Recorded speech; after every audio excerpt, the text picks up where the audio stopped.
Tepat di hari perceraianku, aku buat suami, mertua, dan iparku syok saat melihat keluargaku datang dengan 10 unit mobil mewah berjejer. Mertua zalim itu sampai pingsan melihat kekayaanku. Halo Bunda, semoga Bunda semuanya dalam keadaan sehat dan bahagia ya. Sebelum masuk ke ceritanya, jangan lupa like, komen dan subscribe channel ini ya. Selamat menonton. Aroma nasi goreng yang mengepul dari wajan selalu menjadi pertanda pagi di rumah Bram. Pukul 6 tepat, seperti robot yang diprogram, aku sudah berdiri di dapur, memastikan sarapan siap sebelum keluarga suami terbangun. Nama lengkapku Anindira Wijaya, tapi sejak menikah dengan Bram 3 tahun lalu, aku lebih sering dipanggil Anya, atau lebih sering lagi, menantu yang tak tahu diri, oleh Ibu Sumi, mertuaku. Pernikahanku dengan Bram bermula dari pertemuan tak sengaja di sebuah kafe. Aku saat itu sedang menyamar, mencoba merasakan hidup normal, jauh dari bayang-bayang nama besar keluargaku.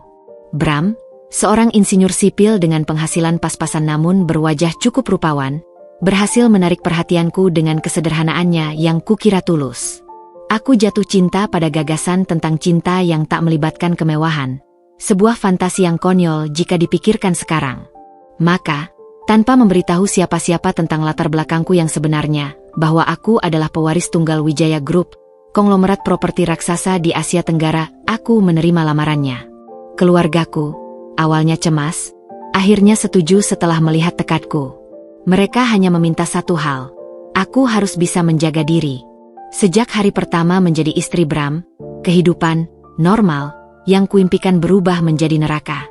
Ibu Sumi, mertuaku, adalah wanita parubaya dengan rambut yang selalu disanggul rapi, tatapan mata tajam, dan lidah setajam pisau.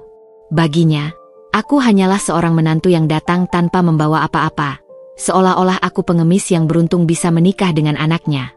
Lihatlah, Endir, katanya suatu kali, sambil menunjuk perabotan rumah yang usang. Rumah ini sudah tua, tidak seperti rumah mewah milik teman-teman anak saya. Kalau saja kamu punya sesuatu, mungkin kita bisa merenovasinya. Aku hanya tersenyum tipis, menelan ludah pahit. Bram sendiri? Dia bukan pria jahat, justru terlalu baik. Terlalu baik pada ibunya, terlalu patuh pada setiap perkataan Ibu Sumi, sampai-sampai aku merasa ia tak punya suara sendiri.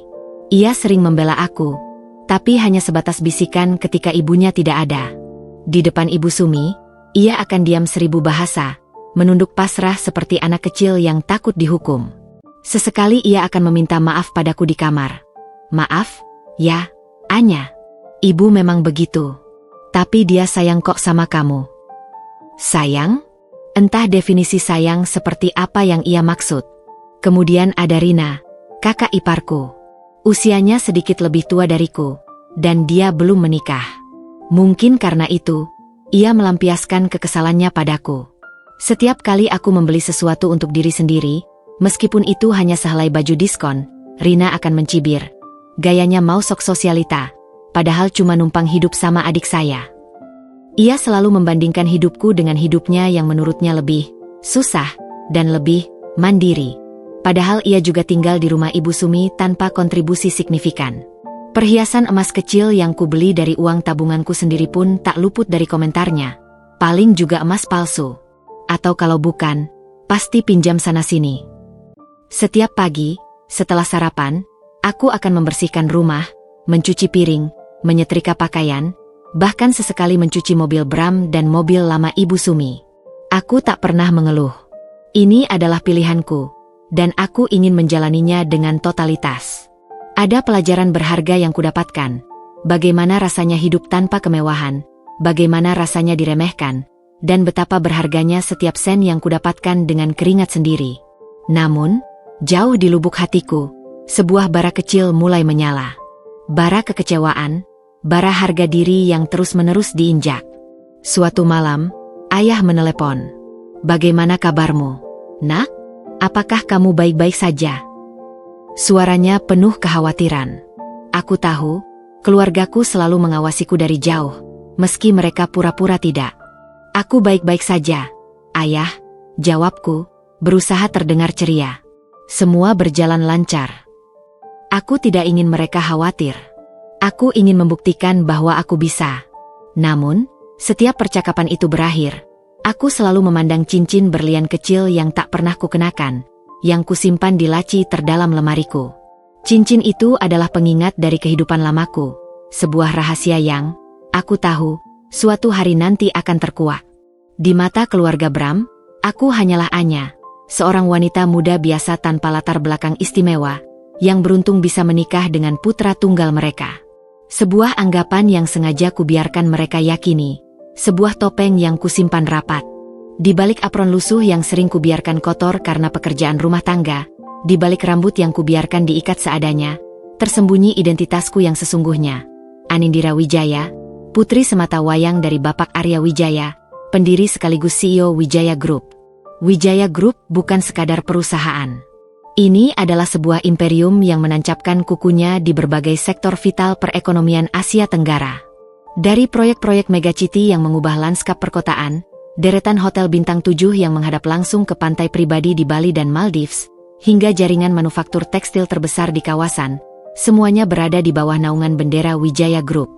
Kantor pusatnya berdiri gagah di kawasan elit Sudirman, Jakarta, sebuah bangunan pencakar langit dengan arsitektur futuristik, menjadi simbol kekuasaan dan kemakmuran yang tak terbantahkan. Ayah adalah seorang visioner, pekerja keras yang tak kenal lelah, dan di atas segalanya, ia sangat mencintai keluarganya.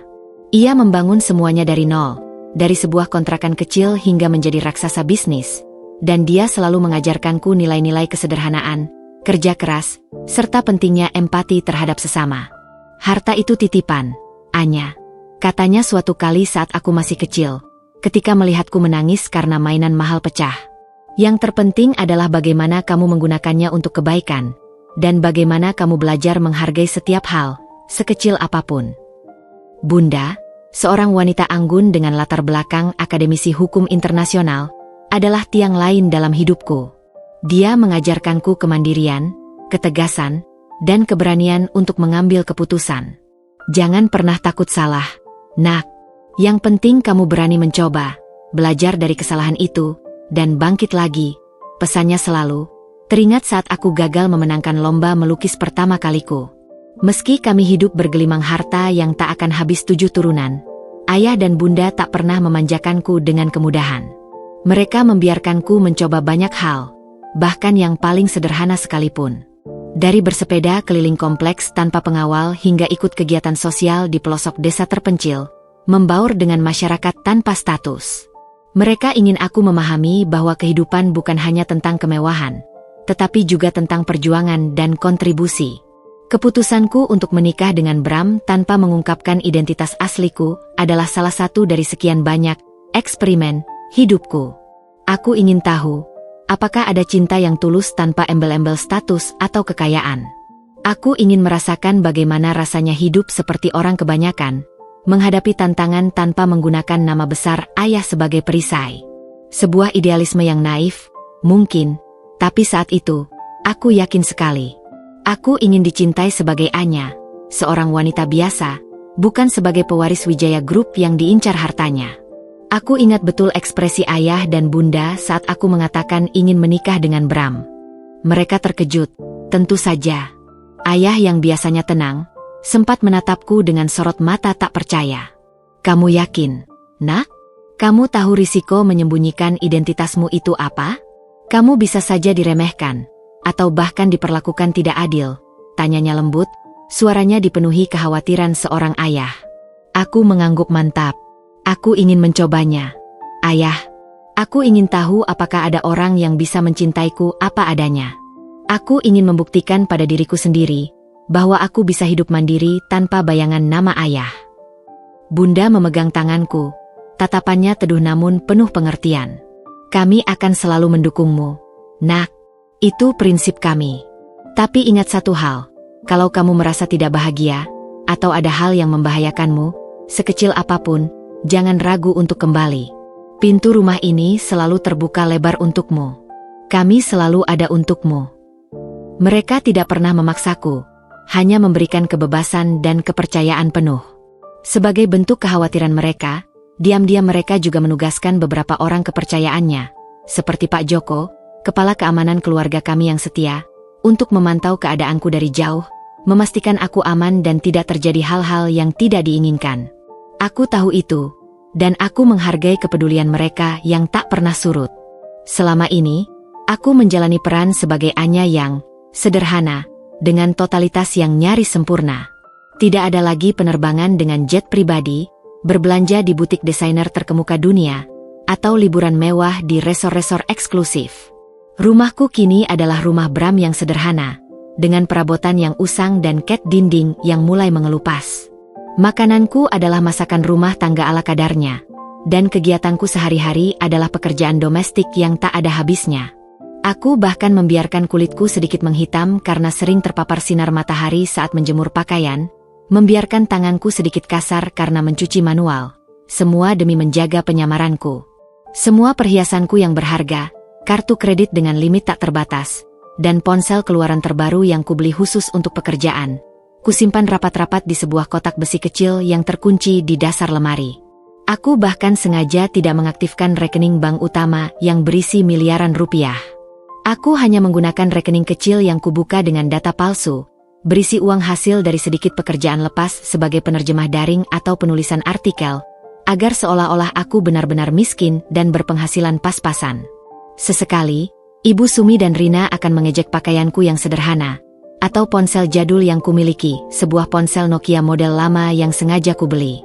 Lihatlah Anya, ponselnya saja masih pakai yang model lama. Zaman sekarang, siapa yang masih pakai itu? Norak sekali. Rina akan mencibir sambil memamerkan ponsel terbarunya yang mengkilap, hadiah dari Bram. Aku hanya tersenyum dalam hati. Ponsel jadul itu sengaja kupakai sebagai tameng, sekaligus pengingat bahwa aku sedang menjalani sebuah peran yang menuntut kesabaran dan ketekunan. Mereka tidak tahu, di balik wajah polos ini, di balik senyum yang sering kupaksakan, tersimpan sebuah rahasia yang jauh lebih besar dari semua kekayaan yang pernah mereka impikan.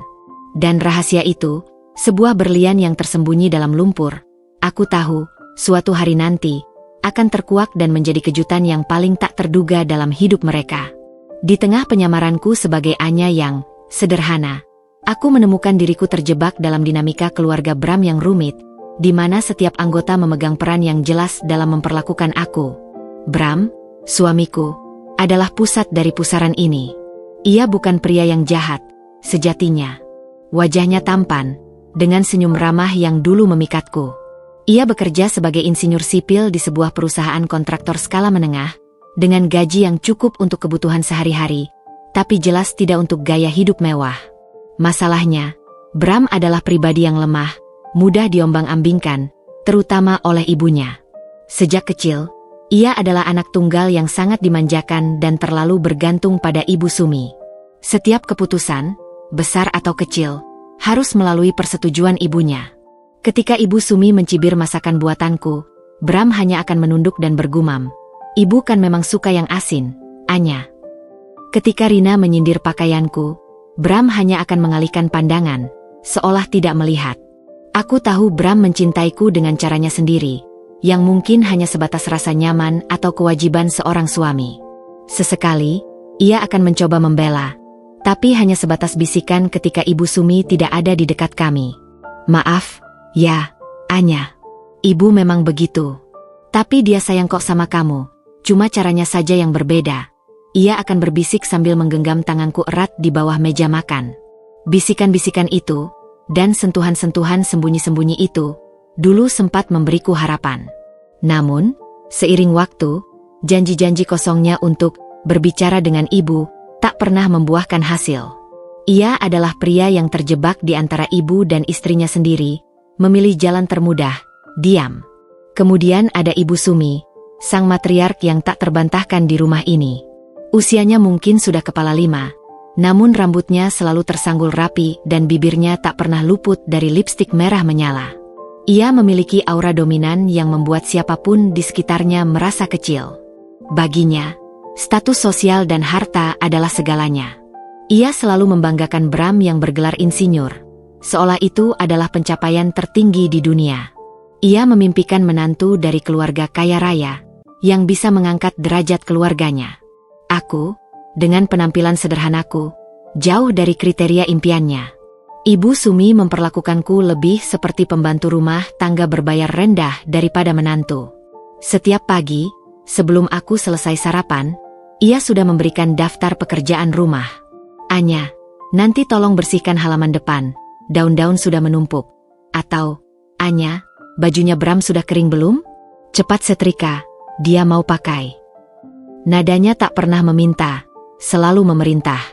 Ia senang membuatku merasa tidak berharga. Dulu, teman Bram ada yang mau menjodohkan putrinya dari keluarga pengusaha properti ternama. Sayang sekali, ya, malah memilih kamu yang begini. Ia sering berucap sinis, sengaja agar aku mendengarnya. Matanya akan menatapku dari atas ke bawah, seolah menimbang-nimbang nilai barang dagangan yang tak berkualitas. Yang paling membuatku muak adalah ketika ia mulai mengeluh tentang kondisi keuangan rumah. Bram itu penghasilannya pas-pasan. Anya, kamu seharusnya bisa meringankan bebannya, bukan malah menambah. Coba cari pekerjaan sampingan yang menghasilkan lebih banyak, katanya, padahal aku sudah berkontribusi dari uang hasil kerja lepas dan melakukan semua pekerjaan rumah tangga. Baginya, uangku tak pernah cukup, dan keberadaanku selalu menjadi beban. Ia tak pernah tahu bahwa seluruh kekayaan yang ia impikan untuk Bram sebenarnya ada dalam genggamanku. Terakhir, ada Rina, kakak Bram. Usianya sekitar 30-an akhir dan belum menikah. Ia bekerja sebagai karyawan bank biasa, dengan gaji yang tidak seberapa. Rina adalah cerminan dari rasa iri dan dengki yang mendalam. Ia selalu membandingkan dirinya denganku, dan anehnya, selalu merasa ia lebih baik dariku, meskipun aku yang lebih banyak berkontribusi. Ia sangat bangga dengan statusnya sebagai kakak kandung Bram, dan menganggapku sebagai orang luar yang merebut perhatian adiknya. Setiap kali aku berinteraksi dengan Bram, Rina akan menyela atau menginterupsi. Jika Bram sesekali membelikan hadiah kecil untukku, Rina akan langsung protes. Kenapa Anya dapat? Aku tidak? Padahal aku kakak kandungnya. Ia sering memakai barang-barangku tanpa izin, lalu mengembalikannya dalam keadaan rusak atau kotor. Ah, barang murah memang gampang rusak. Ia akan berkomentar dengan santai, seolah tak ada yang salah. Komentar pedasnya paling sering menyerang penampilanku dan status sosialku yang ia kira rendah. Anya itu beda kelas sama kita. Cuma modal cantik saja, tapi otaknya kosong. Atau, paling juga nanti Bram bosan. Dia kan butuh istri yang bisa diajak bergaul di kalangan atas. Suatu malam, ketika Bram sedang lembur, aku mendengar percakapan mereka dari dapur. Sampai kapan Bram mau mempertahankan Anya itu, Bu? Rina bertanya. Buat apa sih menantu yang cuma bisa masak dan cuci baju? Hartanya juga nggak ada, malah jadi beban. Sabar, Rina, jawab Ibu Sumi. Ibu masih berharap Bram bisa sadar. Kalau dia tidak sadar juga, nanti ibu yang akan bertindak. Percakapan itu menusuk hatiku. Aku tahu mereka tidak menginginkanku. Mereka hanya menginginkan status dan kekayaan yang tak kumiliki, setidaknya di mata mereka. Namun, alih-alih merasa sakit hati, sebuah tekad baru justru membara di dalam diriku. Mereka ingin tahu siapa aku sebenarnya? Baiklah, mereka akan tahu, di waktu yang paling tepat dan dengan cara yang paling mengejutkan. Dunia Bram dan keluarganya, yang dipenuhi kesombongan dan keserakahan, akan segera berbalik 180 derajat. Beberapa bulan berlalu. Setiap hari terasa seperti ujian kesabaran yang tak berujung. Rutinitas harian yang menuntut, dibumbui dengan rentetan kritik dan sindiran pedas dari Ibu Sumi serta Rina, terasa semakin menyesakan. Udara di rumah itu terasa tebal dengan ketidaknyamanan, dan aku merasa seolah setiap gerak-geriku dinilai dan dicari kesalahannya. Bram, seperti biasa, tetap menjadi pengamat pasif, sesekali memberikan tatapan prihatin yang tak berarti, tatapan yang semakin lama semakin terasa hampa. Namun, puncak penghinaan itu, sebuah titik balik yang mengubah bara di hatiku menjadi kobaran api, datang pada sebuah acara keluarga besar Bram. Itu adalah pesta ulang tahun ke-60 Pak Herman, paman Bram yang paling dihormati di keluarga besar mereka. Pak Herman adalah pensiunan jenderal dengan koneksi luas di kalangan pejabat dan pengusaha, dan kehadirannya selalu ditunggu-tunggu dalam setiap acara keluarga. Seluruh sanak saudara Bram, termasuk para sepupu, paman, bibi, dan keponakan, berkumpul di Grand Ballroom, sebuah restoran hotel bintang 4 terkemuka di pusat kota. Aku sudah berupaya tampil serapi mungkin dengan gaun sederhana berwarna pastel yang kubeli dari uang hasil kerja lepas. Modelnya klasik namun elegan, dan rambut yang kubiarkan terurai rapi, sedikit bergelombang di ujungnya. Aku bahkan memakai sepasang anting kecil dengan mutiara asli yang dulu dibelikan ayah saat aku remaja. Satu-satunya perhiasan asli yang masih sering kupakai secara terang-terangan karena penampilannya yang tidak mencolok. Saat kami tiba, suasana ballroom sudah ramai dengan obrolan dan tawa. Musik lembut mengalun, dan aroma masakan mewah memenuhi ruangan. Namun, kemewahan itu tak serta-merta menjamin kehangatan. Ibu Sumi langsung menarik Bram ke samping, berbisik-bisik sambil melirikku sinis dari ujung matanya.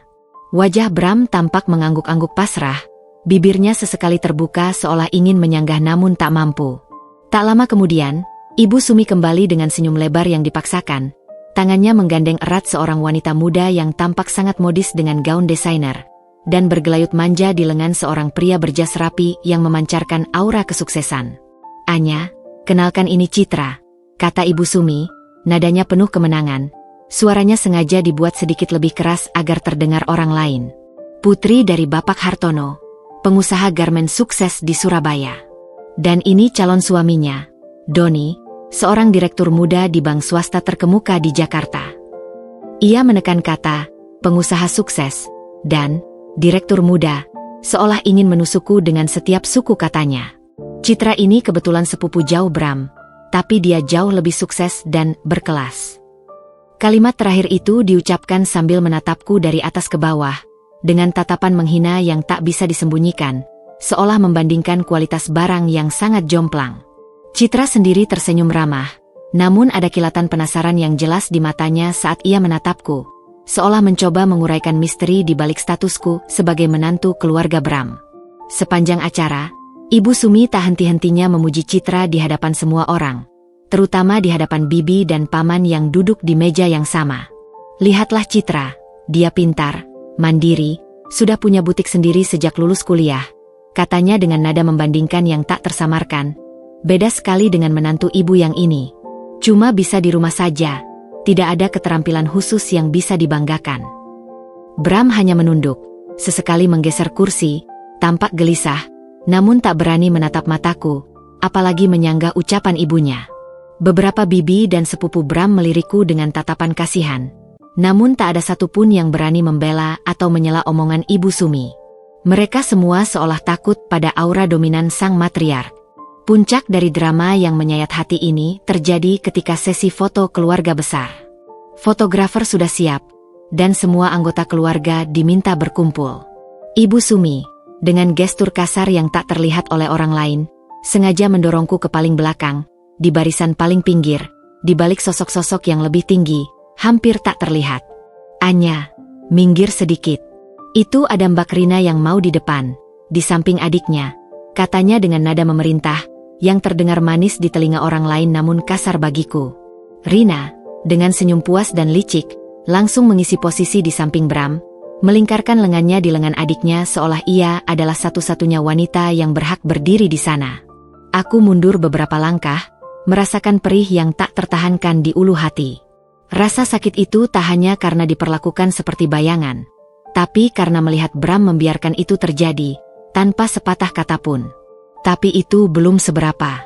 Saat makan malam, meja kami penuh tawa dan obrolan yang kaku. Tiba-tiba, Ibu Sumi mengangkat suaranya, memecah suasana. "Kalian tahu tidak? Dulu, sebelum Bram menikah dengan Anya, ada beberapa wanita dari keluarga terpandang yang ingin dijodohkan dengan Bram. Ada yang putri pejabat, ada juga yang putri pengusaha tambang," katanya, suaranya penuh sesal yang dibuat-buat. "Sayang sekali. Ya, malah memilih gadis biasa saja, tidak jelas asal-usulnya." Ia menghela napas dramatis, seolah aku adalah sebuah beban tak termaafkan yang memupus semua mimpinya. Padahal kalau Bram menikah dengan yang sepadan, mungkin sekarang kami sudah bisa liburan ke luar negeri setiap tahun, punya mobil baru, atau bahkan rumah yang lebih besar. Bukan begini terus, harus hemat sana-sini, mengharapkan bantuan orang lain. Hampir semua mata di meja itu, bahkan dari meja sebelah, tertuju padaku. Aku merasakan pipiku memanas, menahan air mata yang sudah diambang mata. Ini bukan lagi sekadar sindiran. Ini adalah penghinaan terang-terangan yang diucapkan dengan sengaja di depan seluruh keluarga besar, bahkan beberapa tamu yang tak ku kenal. Aku menatap Bram, berharap ia akan mengatakan sesuatu, apa saja, bahkan hanya sekadar menatapku. Tapi ia hanya terpaku pada piringnya. Sendok di tangannya bergetar, jari-jarinya memutih karena cengkeraman. Ia menolak menatap mataku, menolak mengakui keberadaanku, menolak melindungiku. Rina menyahut dengan tawa sinis yang melengking. Benar itu. Bu. Dulu teman-teman kantor Rina bahkan bilang, kasihan Bram. Sudah sekolah tinggi-tinggi, dapatnya kok malah. Ia tak menyelesaikan kalimatnya, tapi gestur tangannya yang melambai seolah merendahkan sudah cukup jelas menjelaskan maksudnya. Sebuah ejekan yang menusuk ulu hati, seolah aku adalah barang tak berguna. Nafasku tercekat. Air mata sudah diambang mata, namun aku menahannya dengan sekuat tenaga, mengumpulkan sisa-sisa harga diriku. Aku tidak akan menangis di depan mereka. Bukan lagi karena malu, tapi karena marah yang menggelegak. Marah pada Bram yang tak punya tulang punggung. Marah pada Ibu Sumi dan Rina yang tak punya hati. Dan lebih dari segalanya, marah pada diriku sendiri karena begitu lama membiarkan mereka menginjak-injak harga diriku, membiarkan diriku direndahkan sedalam ini. Saat itu, di tengah denting sendok yang terasa memekakan dan tawa yang dipaksakan dari orang-orang di sekitarku, sebuah keputusan bulat yang dingin dan tegas terbentuk di benakku. Cukup. Sudah cukup semua ini. Aku tidak akan lagi menjadi Anya yang pasrah dan diremehkan. Hari ini adalah puncaknya. Dan ini akan menjadi awal dari akhir penyamaranku. Aku akan mengakhiri semua ini, dengan cara yang akan membuat mereka terkejut, sangat terkejut, bahkan mungkin tak akan pernah mereka lupakan seumur hidup mereka.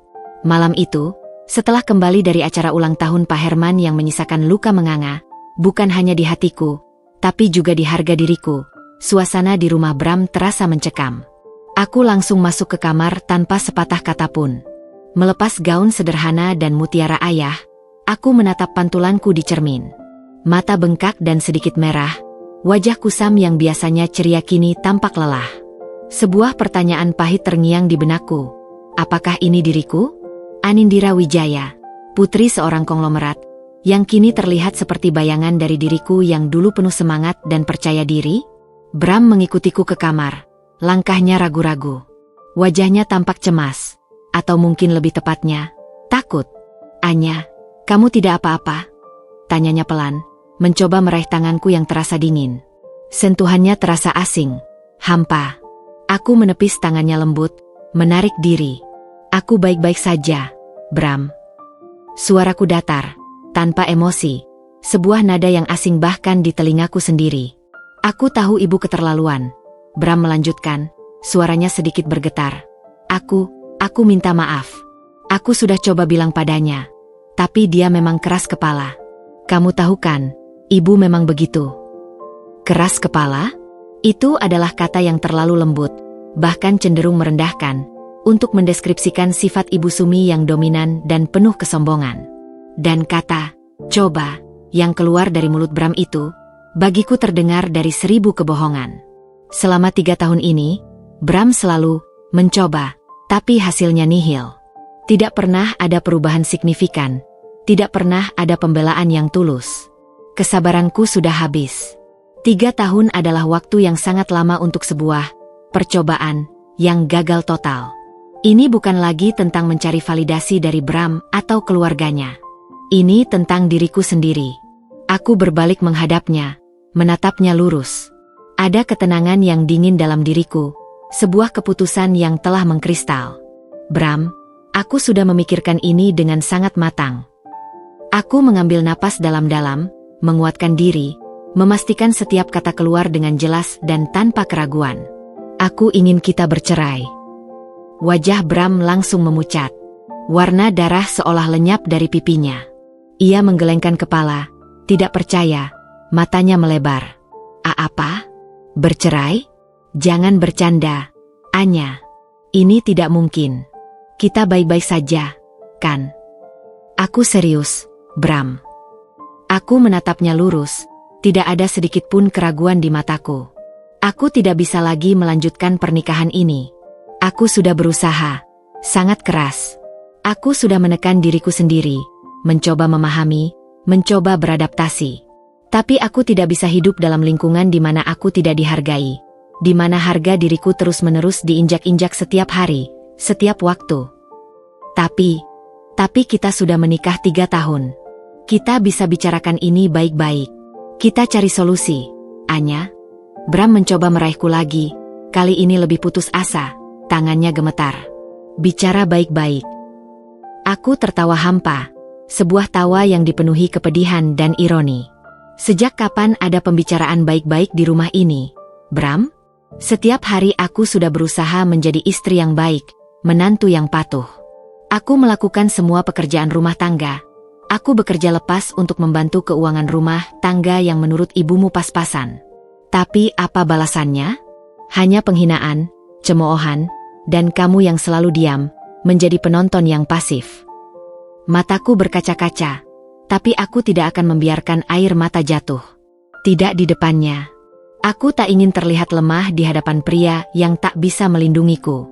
Bram terdiam, tak bisa membantah. Wajahnya menunduk, bahunya melorot.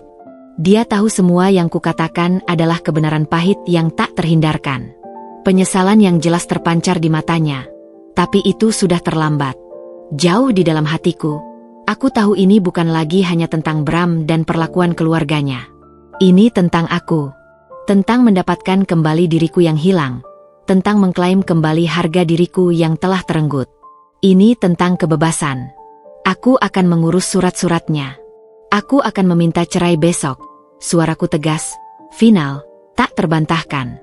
Kita tidak punya anak, jadi prosesnya seharusnya tidak terlalu rumit. Bram menatapku dengan tatapan kosong, seolah dunianya runtuh seketika. Ada penyesalan yang mendalam di matanya, keraguan, dan ketakutan akan kehilangan. Namun, rasa itu tidak pernah cukup kuat untuk membuatnya bertindak selama ini. Setelah Bram keluar dari kamar dengan langkah gontai, meninggalkan kesunyian yang dingin, aku berjalan menuju lemari. Tangan gemetar meraih kotak kecil yang terkunci di dasar laci pakaian dalamku. Di dalamnya, tersembunyi tidak hanya cincin berlian ayah yang tak pernah kupakai, tapi juga sebuah flash drive berisi berkas-berkas penting tentang aset pribadi dan legalitas Wijaya Group, serta ponsel lamaku yang berisi nomor-nomor khusus, nomor-nomor yang hanya diketahui oleh orang-orang terdekat di lingkaran keluargaku. Aku mengeluarkan ponsel itu, merasakan bobotnya yang familiar di tanganku, sebuah koneksi ke duniaku yang sebenarnya. Dengan napas gemetar namun penuh tekad, aku menekan sebuah nomor yang sudah lama tak kuhubungi secara langsung. Jantungku berdebar kencang, antara gugup dan euforia. Di seberang sana, suara berat namun hangat menyahut. "Halo, Anya? Ada apa, Nak?" Suaramu terdengar berbeda. Itu suara Pak Joko, kepala keamanan keluarga kami yang sangat setia, yang juga bertindak sebagai asisten pribadi ayah. Ia adalah salah satu dari sedikit orang yang tahu persis identitas asliku dan selalu memantau keadaanku, melaporkan semua yang terjadi pada ayah dan bunda.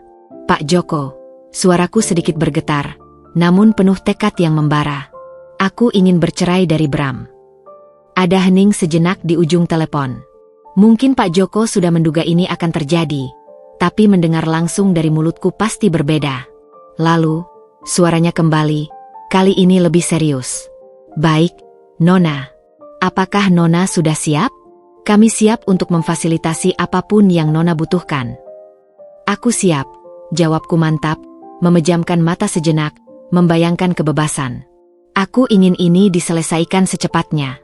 Dan aku ingin sebuah kejutan untuk mereka, Pak Joko. Sebuah kejutan yang tidak akan pernah mereka lupakan. Aku ingin mereka tahu siapa aku sebenarnya, di saat yang paling tepat. Senyum tipis, dingin, namun penuh kepuasan terukir di bibirku. Ini bukan senyum kebahagiaan, melainkan senyum tekad. Tekad untuk mengakhiri penderitaan ini, dan memulai babak baru dalam hidupku. Rencana sudah diatur. Benih-benih balas dendam manis sudah tertanam. Keluarga Bram mungkin mengira mereka telah memenangkan segalanya, mengira mereka berhasil menyingkirkanku. Tapi mereka tidak tahu badai macam apa yang akan menerjang mereka di hari yang akan datang. Keesokan paginya, suasana di meja makan terasa lebih dingin dari biasanya. Ibu Sumi dan Rina sesekali melirikku, seolah bertanya-tanya mengapa aku tampak begitu tenang. Bahkan ada senyum tipis tersungging di bibirku. Mereka belum tahu badai apa yang akan datang. Bram, di sisi lain, tampak lesu, tak nafsu makan. Matanya bengkak, menunjukkan ia mungkin tidak tidur semalaman.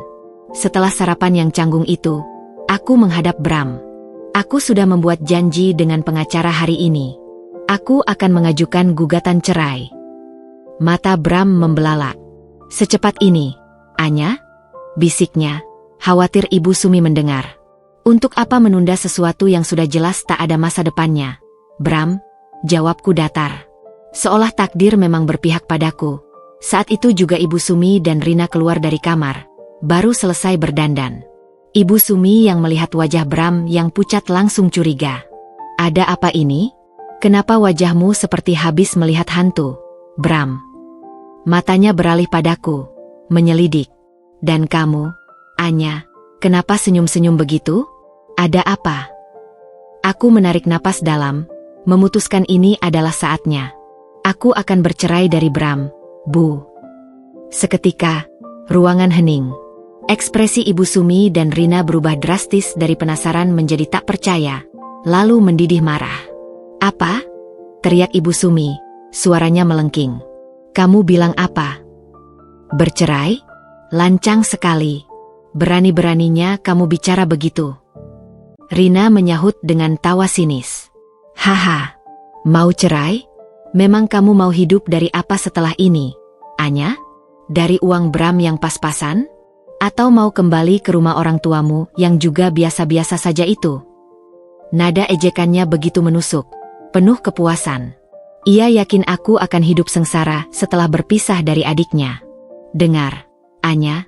Ibu Sumi melangkah maju, tangannya berkacak pinggang, menatapku seolah aku serangga. Kamu itu bukan siapa-siapa tanpa anak saya.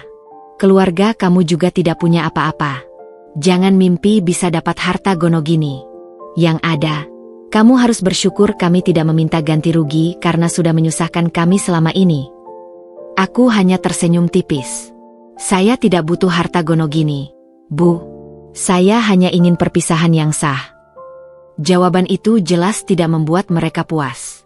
Justru semakin membuat Ibu Sumi murka. Kamu ini bodoh atau pura-pura bodoh? Kalau cerai itu ada prosesnya. Ada biaya.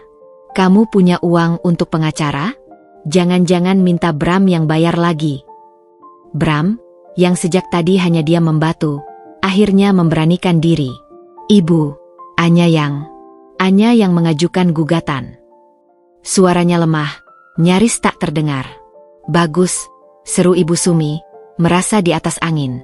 Berarti kamu harusnya mengemis-ngemis minta maaf. Anya, bukan malah sok berani. Pokoknya, kalau kamu berani gugat cerai, jangan harap kami akan mempermudah. Kami akan persulit sampai kamu tidak punya apa-apa. Rina menimpali, pasti ini cuma ancaman kosong. Dia kan tidak punya apa-apa. Aku menatap mereka berdua, bergantian. Ada kilatan tekad yang tak mereka pahami di mataku. Saya akan mengurus semuanya.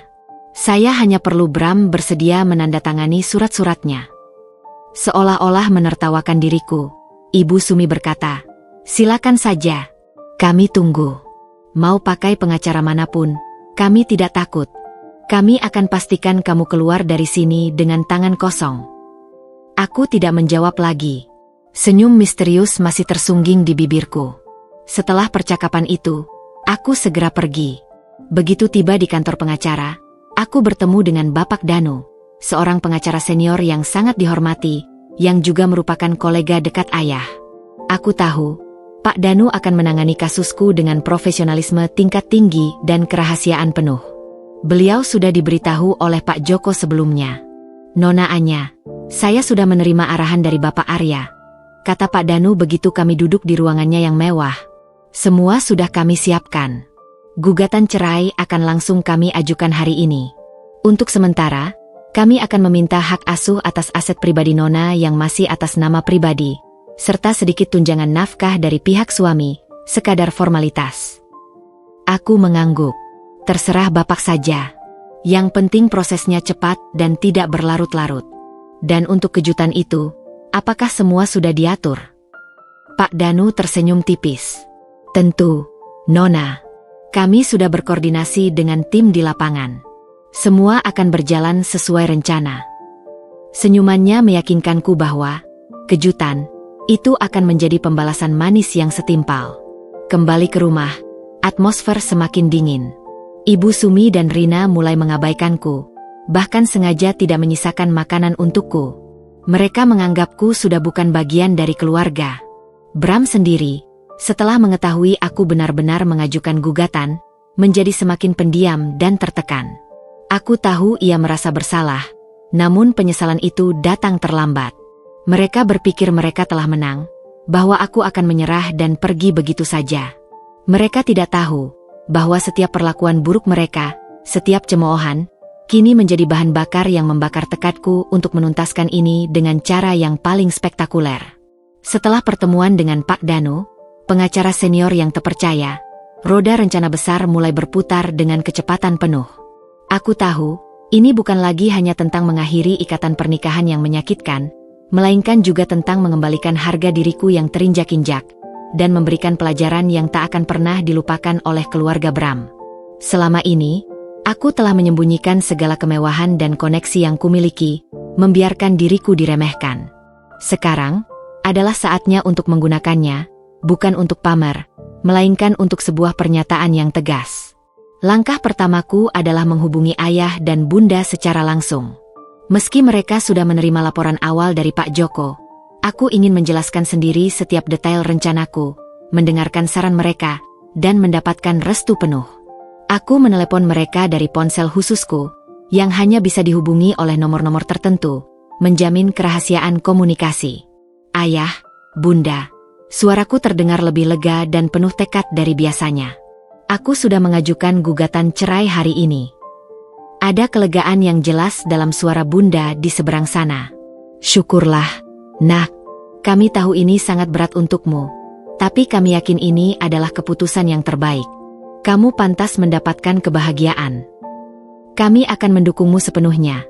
Anya, tambah ayah, suaranya tenang namun penuh otoritas. Apapun yang kamu butuhkan, mulai dari dukungan moral hingga logistik, katakan saja. Kami di sini untukmu. Aku tersenyum tipis, mataku menerawang membayangkan momen itu. Ada satu hal, ayah. Di hari persidangan terakhir, saat keputusan dibacakan, aku ingin mereka tahu siapa aku sebenarnya. Aku ingin keluarga kita hadir. Dengan cara yang spektakuler. Aku sengaja menekan kata spektakuler. Tahu betul ayah akan memahami maksudku. Ini bukan sekadar kehadiran biasa. Ayah tertawa kecil. Sebuah tawa yang jarang kudengar akhir-akhir ini. Ide yang bagus sekali, nak. Ayah sudah menduga kamu akan meminta hal ini. Jangan khawatir, ayah akan mengurusnya. Semua akan berjalan sesuai keinginanmu. Percayakan saja pada kami. Keluargaku adalah aset terbesarku, bukan hanya dalam hal kekayaan, tetapi juga dalam hal dukungan emosional dan strategis yang tak terbatas. Ayah segera menginstruksikan tim kepercayaannya untuk mempersiapkan segala sesuatunya dengan cermat. Ini bukan hanya tentang kehadiran fisik, tapi tentang sebuah pernyataan visual yang tak terbantahkan. Mobil-mobil mewah yang akan berjejer di depan pengadilan, pakaian yang akan mereka kenakan, bahkan cara mereka masuk ke dalam gedung.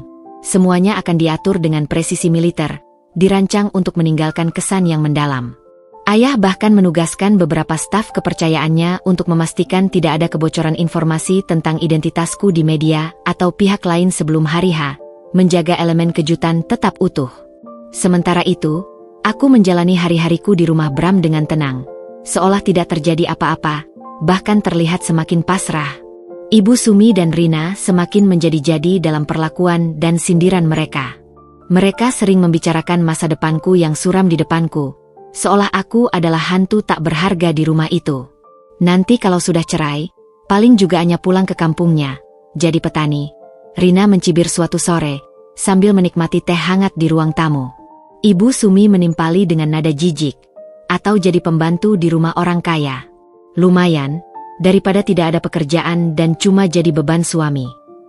Aku hanya tersenyum tipis, dalam hati membayangkan wajah mereka saat melihat kampungku yang sebenarnya. Sebuah estate mewah dengan pemandangan pegunungan. Atau rumah orang kaya, yang mereka maksud adalah rumahku sendiri, yang luasnya jauh melebihi rumah mereka. Aku bahkan sengaja berpakaian lebih sederhana dari biasanya, dengan baju-baju yang sudah pudar warnanya, seolah-olah aku memang tidak punya apa-apa lagi selain itu.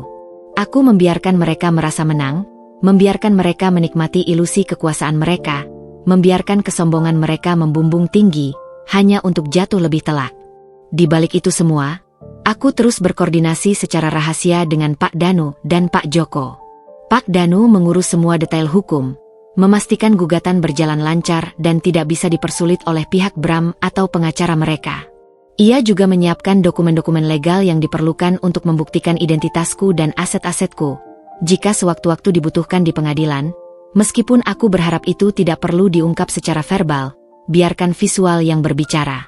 Sementara itu, Pak Joko, dengan pengalamannya yang luas dalam mengelola logistik acara-acara besar keluarga Wijaya, mengatur detail untuk kejutan besar itu. Nona, kami sudah menyiapkan 10 unit mobil terbaik dari koleksi keluarga, yang paling menonjol dan eye-catching, lapor Pak Joko melalui telepon suatu malam. Suaranya tenang namun antusias. Mulai dari Rolls-Royce Phantom terbaru, Lamborghini Aventador, Ferrari Roma, Bentley Continental Gigaton, hingga beberapa unit Mercedes-Benz S-Class dan Range Rover edisi terbatas. Semuanya sudah dipoles dan siap digunakan, dengan plat nomor khusus yang tidak akan bisa diabaikan. Aku tersenyum lebar. Sempurna, Pak Joko. Pastikan mereka semua berjejer rapi di depan gedung pengadilan, mencolok, dan tidak bisa diabaikan oleh siapapun yang lewat, terutama oleh Bram dan keluarganya. Siap, Nona. Dan untuk kedatangan keluarga besar, kami sudah menyiapkan tim pengawal pribadi yang terlatih untuk mengawal mereka, memastikan semuanya berjalan lancar, aman, dan tentunya, dramatis sesuai keinginan Nona. Mereka akan tiba beberapa saat setelah Nona masuk ke dalam gedung pengadilan, untuk efek kejutan maksimal. Aku juga menghabiskan waktu luangku untuk memikirkan detail kecil lainnya. Pakaian yang akan kukenakan di hari H, sesuatu yang sederhana namun memancarkan aura berbeda, ekspresi yang akan kutunjukkan, bahkan kalimat-kalimat singkat yang akan kuucapkan jika mereka mencoba bernegosiasi atau menyerangku. Aku ingin ini menjadi momen yang tak terlupakan, bukan hanya bagi mereka yang meremehkanku, tapi juga bagiku. Sebuah penutupan yang manis untuk babak pahit dalam hidupku, dan pembuka untuk lembaran baru yang lebih cerah. Kilas balik singkat tentang hubunganku dengan keluargaku yang sangat suportif selalu menjadi penguat. Mereka tidak pernah meninggalkanku, meskipun aku memilih jalan yang berbeda dan menjauhi mereka demi idealismeku yang naif. Mereka percaya padaku, menghormati keputusanku, dan sekarang, saatnya aku menunjukkan bahwa kepercayaan mereka tidak sia-sia. Setiap malam, sebelum tidur, aku membayangkan ekspresi kaget, syok, dan penyesalan yang akan terukir di wajah Ibu Sumi, Rina, dan Bram. Bayangan itu memberiku kekuatan untuk terus bertahan dalam penyamaranku, untuk terus berpura-pura menjadi Anya yang lemah, sampai hari pembalasan itu tiba.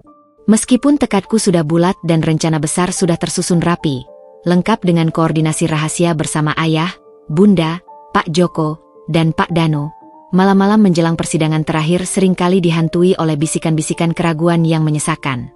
Terkadang, ketika semua orang di rumah Bram sudah terlelap, dan hanya ada suara jangkrik yang memecah keheningan malam, aku akan duduk di tepi ranjang yang sudah usang, menatap kosong ke kegelapan, merenungi perjalanan hidup yang telah kubuat.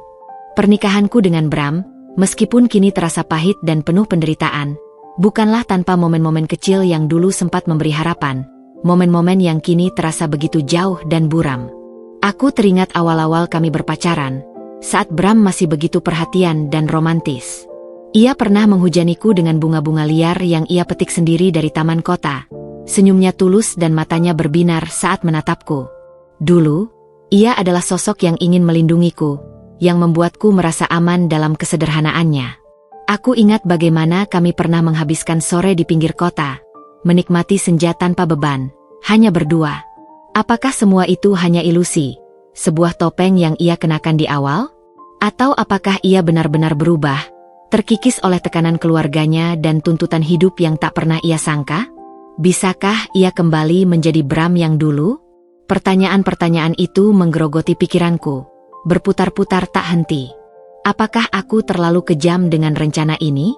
Apakah aku seharusnya memberi Bram kesempatan lagi? Sebuah kesempatan terakhir untuk membuktikan dirinya?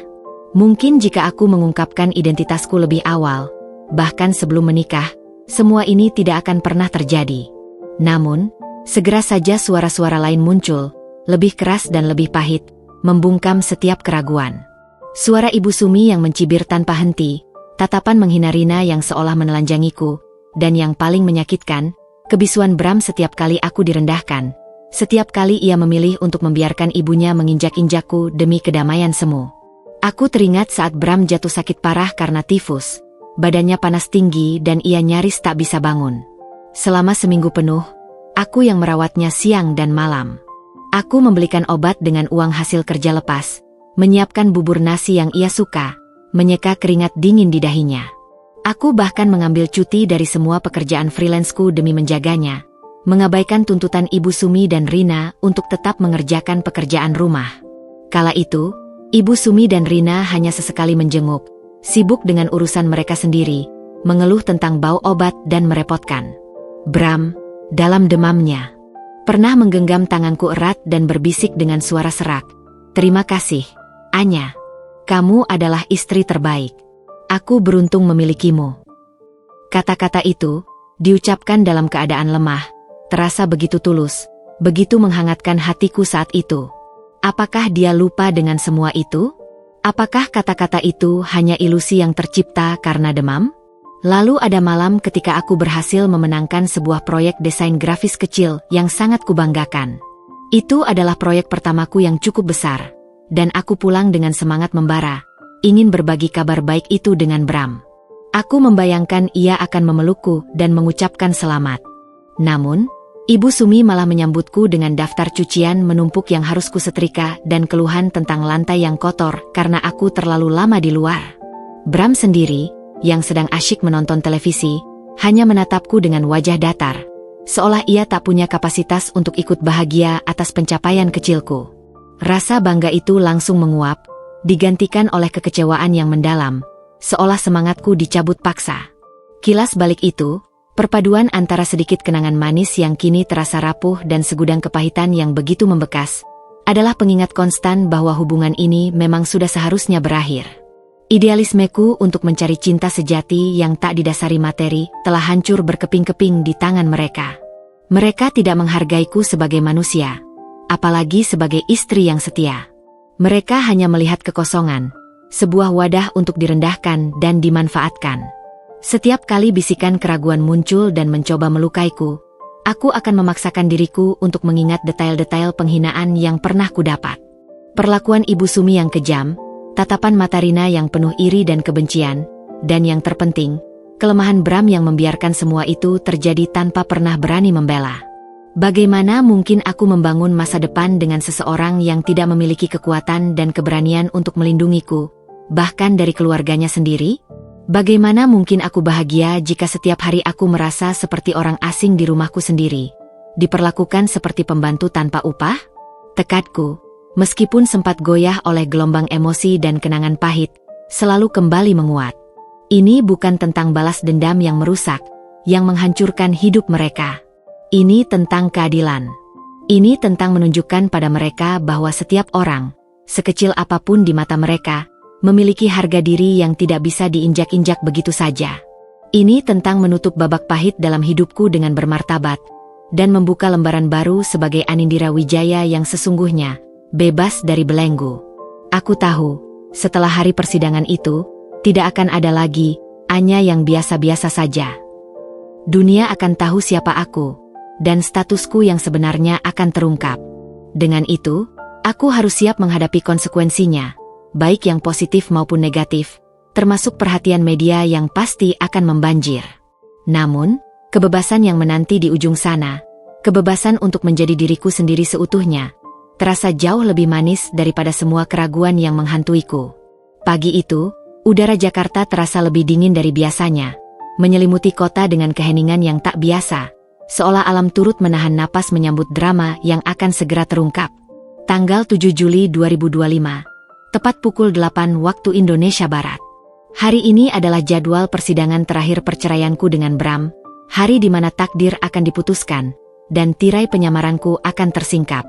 Aku terbangun lebih awal, jauh sebelum ayam berkokok, bahkan sebelum adzan subuh berkumandang. Tidak ada lagi rutinitas melelahkan menyiapkan sarapan untuk keluarga Bram yang tak pernah menghargai. Mereka, terutama Ibu Sumi dan Rina, sudah terang-terangan mengabaikanku sejak gugatan cerai diajukan, menganggapku sudah tak punya hak lagi di rumah itu. Aku hanya menyeduh teh hangat untuk diriku sendiri, menyesapnya perlahan di dapur yang dingin, menikmati kesunyian yang aneh. Bukan kesunyian yang menyiksa atau menyedihkan, melainkan kesunyian penuh antisipasi, seolah aku sedang menunggu grand final sebuah pertunjukan. Aku memilih pakaian yang sudah kupersiapkan khusus untuk hari ini dengan cermat. Sebuah blus sederhana berwarna krem yang dipadukan dengan celana kain hitam berpotongan rapi dan blazer berwarna senada yang tampak biasa saja. Penampilanku memang minimalis, jauh dari kesan glamor atau mencolok. Rambutku kuikat ekor kuda rendah, dan wajahku hanya kupoles tipis dengan riasan natural, seolah aku adalah seorang wanita kantoran biasa yang akan menghadapi hari yang panjang. Aku sengaja memilih gaya ini. Aku ingin mereka melihat Anya yang biasa, untuk terakhir kalinya. Anya yang mereka remehkan dan mereka anggap tak berharga, sebelum realitas yang sebenarnya menghantam mereka sekeras badai. Namun, ada satu detail kecil yang tak mereka ketahui. Di pergelangan tanganku, tersembunyi di balik lengan blazer yang menutupi pergelangan tanganku, sebuah jam tangan vintage bertahtakan berlian kecil, yang dulu diberikan ayah sebagai hadiah kelulusan SMA, penanda identitasku yang sebenarnya. Beratnya terasa menenangkan, seperti jimat kekuatan. Ketika aku keluar dari kamar, Bram sudah menungguku di ruang tamu. Wajahnya tampak pucat dan kusut, lingkaran hitam di bawah matanya menunjukkan ia mungkin tak tidur semalaman, dihantui rasa bersalah atau kecemasan. Ia mengenakan kemeja batik yang terlihat agak kebesaran di badannya yang kurus dan celana bahan yang sudah agak usang, seolah tak peduli lagi dengan penampilannya. Di sampingnya, Ibu Sumi dan Rina duduk di sofa ruang tamu yang sudah lapuk, dengan ekspresi puas, bahkan angkuh. Ibu Sumi mengenakan kebaya satin berwarna cerah, merah marun, lengkap dengan riasan tebal dan perhiasan emas yang mencolok, seolah datang ke pesta kemenangan. Rina memakai dress rapi yang biasa ia kenakan ke kantor, dengan make-up penuh dan lipstik merah menyala, tak ingin kalah dari ibunya. Mereka berdua terlihat begitu yakin akan kemenangan mereka atas diriku. "Ayo, Anya," Bram berucap pelan, suaranya serak dan nyaris tak terdengar. Ia tidak berani menatap mataku, pandangannya terus-menerus mengarah ke lantai. Ibu Sumi mendengus, sorot matanya tajam. "Cepat sedikit. Jangan sampai terlambat. Nanti dikira sengaja mau menghambat proses, Anya." Rina menambahkan dengan nada mengejek yang tak disembunyikan, "Santai saja, Bu. Dia kan tidak punya apa-apa lagi untuk ditunda. Paling juga mau cari simpati hakim, pura-pura sedih." Aku tak membalas satupun perkataan mereka. Hanya tersenyum kecil, tipis, namun penuh arti yang tak bisa mereka terjemahkan. Mereka tidak tahu, senyum itu adalah hitungan mundur bagi mereka, sebuah detonator yang siap meledak. Kami naik taksi online menuju Pengadilan Agama Jakarta Pusat. Bram duduk di sampingku, sementara Ibu Sumi dan Rina di kursi belakang, terus membicarakan rencana masa depan Bram yang cerah setelah perceraianku selesai. "Nanti Bram bisa fokus cari calon yang lebih baik, Bu," kata Rina dengan nada penuh harap, seolah ia adalah mak comblang. "Tentu saja," timpal Ibu Sumi dengan bangga. Ibu sudah ada kenalan dari keluarga pengusaha properti terkemuka di Surabaya. Jauh lebih kaya dan terpandang daripada dia ini. Anaknya cantik, pintar, dan berpendidikan tinggi. Kalimat terakhir itu ditujukan padaku, sengaja agar kudengar dengan jelas. Mereka seolah sedang menertawakan kemalanganku. Aku hanya diam, menikmati setiap bait drama mereka. Pikiranku justru sibuk membayangkan bagaimana ayah dan bunda serta seluruh rombongan akan tiba. Pak Joko pasti sudah mengurus semuanya dengan sempurna, bahkan hingga detail terkecil sekalipun. Aku percaya penuh padanya. Sesampainya di gedung Pengadilan Agama, suasana sudah cukup ramai. Beberapa pasang suami istri lain yang juga akan menjalani sidang tampak duduk di bangku tunggu. Wajah mereka penuh ketegangan, duka, atau kelelahan. Namun, aku merasa berbeda. Tidak ada ketegangan, hanya antisipasi yang membara. Sebuah rasa ingin tahu yang besar untuk melihat reaksi mereka. Kami duduk di bangku tunggu, tak jauh dari ruang sidang yang akan dipakai. Bram terus menunduk, sesekali melirikku dengan tatapan tak terbaca yang penuh penyesalan. Namun ia tak berani mengatakan sepatah kata pun. Ibu Sumi dan Rina sesekali berbisik-bisik sambil menutup mulut. Sesekali melirik sinis ke arahku, seolah aku adalah tontonan yang menjijikkan, sebuah kegagalan yang patut disyukuri. Mereka sangat yakin bahwa sebentar lagi, mereka akan bebas dariku, dan aku akan pergi dengan tangan kosong, terpuruk dalam kemiskinan dan kesendirian. Sebentar lagi selesai penderitaanmu, Bram, bisik Ibu Sumi dengan nada yang kudengar jelas, penuh kelegaan. Kamu bisa fokus menata masa depan yang lebih cerah, dengan istri yang benar-benar bisa membanggakan keluarga kita. Aku memejamkan mata sejenak, menghela napas, merasakan getaran tipis dari ponsel khusus yang kusimpan di saku dalam blazerku, sinyal dari Pak Joko bahwa semuanya siap. Penderitaan yang mereka maksud adalah penderitaan mereka karena harus menanggungku, menantu yang mereka anggap tak berguna. Tapi sebentar lagi, penderitaan itu akan berpindah tangan. Jam tangan ayah di pergelangan tanganku menunjukkan pukul 9.15 waktu Indonesia Barat. Waktu untuk kejutan sudah sangat dekat. Sangat-sangat dekat. Aku merasakan adrenalin mengalir deras dalam darahku. Sebuah perasaan campur aduk antara gugup, lega, dan euforia yang tak terkendali. Detik-detik menuju ledakan kejutan ini terasa begitu mendebarkan, seolah waktu melambat. Pukul 9.30 waktu Indonesia Barat. Detik-detik terasa seperti jam, dan setiap denyutan jantungku adalah hitungan mundur. Kami masih duduk di bangku tunggu, Bram sibuk dengan lamunannya. Sementara Ibu Sumi dan Rina terus berbisik-bisik, sesekali melirik sinis ke arahku, seolah ingin memastikan aku tahu posisiku. Mereka terlihat sangat tenang, yakin bahwa aku adalah pihak yang akan terpojok hari ini. Tiba-tiba, ponsel Bram yang tergeletak di pangkuannya bergetar. Ia menatap layar, keningnya berkerut. "Ada apa ini?" gumamnya pelan, lebih kepada dirinya sendiri. Ia menggeser notifikasi yang muncul. Matanya membelalak. "Ada apa ini, Bu?" Suaranya sedikit lebih tinggi dari biasanya, menarik perhatian Ibu Sumi dan Rina. "Ada apa sih, Bram?" "Jangan bikin gaduh," sungut Ibu Sumi. Bram menunjuk layar ponselnya, yang menampilkan rentetan berita kilat dari beberapa portal berita online dan unggahan media sosial yang viral. Semuanya menampilkan foto dan video yang sama. Sebuah deretan panjang mobil-mobil mewah yang berjejer rapi di jalanan menuju Pengadilan Agama Jakarta Pusat. Rolls-Royce Phantom berwarna silver, Lamborghini Aventador oranye menyala, Ferrari Roma merah, Bentley Continental Gigaton hitam mengkilap, dan beberapa unit Mercedes-Benz S-Class serta Range Rover yang gagah. Totalnya, 10 unit mobil mewah yang sangat mencolok, mengundang decak kagum dan kerumunan orang yang penasaran. "Astaga, itu mobil siapa?" Rina ikut memekik, matanya membesar melihat kemewahan yang tak biasa itu. "Ada apa ini? Apakah ada artis atau pejabat mau sidang cerai juga?" Ibu Sumi mendekat, mencoba melihat layar ponsel Bram. Wajahnya menunjukkan campuran rasa penasaran dan kekagetan. "Mobil-mobil mahal begitu, pasti orang penting. Semoga saja kita bisa ketemu, siapa tahu bisa menambah koneksi." Matanya berbinar melihat kilauan mobil-mobil itu di layar. Mereka sama sekali tidak mencurigai apapun. Aku melihat ekspresi terkejut di wajah mereka, dan senyum tipis, nyaris tak terlihat, tersungging di bibirku. Ini baru permulaan. Ponselku bergetar lagi, kali ini dari Pak Joko. Sebuah pesan singkat, "Mereka sudah tiba di gerbang, Nona. Bersiap." Aku mengangkat kepalaku, menatap Bram dan keluarganya. "Mungkin itu tamu spesial," kataku dengan suara tenang, menatap mata mereka satu persatu. Bram masih terpaku pada ponselnya, membaca berita yang viral dengan wajah bingung. Tiba-tiba, suara riuh dari luar gedung mulai terdengar. Suara obrolan, decak kagum, dan beberapa suara jepretan kamera yang ramai.